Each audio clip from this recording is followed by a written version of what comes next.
நான் கண்டிப்பா ஒரு நாள் ஹோகாகே ஆவேன். எப்படி சாதிக்கலாம்னு நினைக்கிறேன்? இப்படி குப்பரப்படுத்திக்கிட்டு கனவு கண்டுகிட்டா?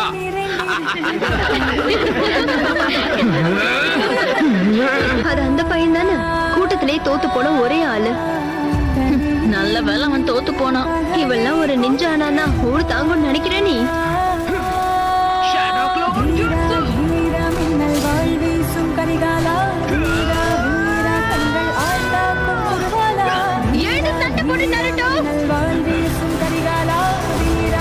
என்ன மன்னிச்சிடு, உன்னால கண்டிப்பா ஹோகாகே ஆக முடியாது. ஏன்னா இந்த இடத்துல என்ன அடிச்சுக்க ஆளே கிடையாது.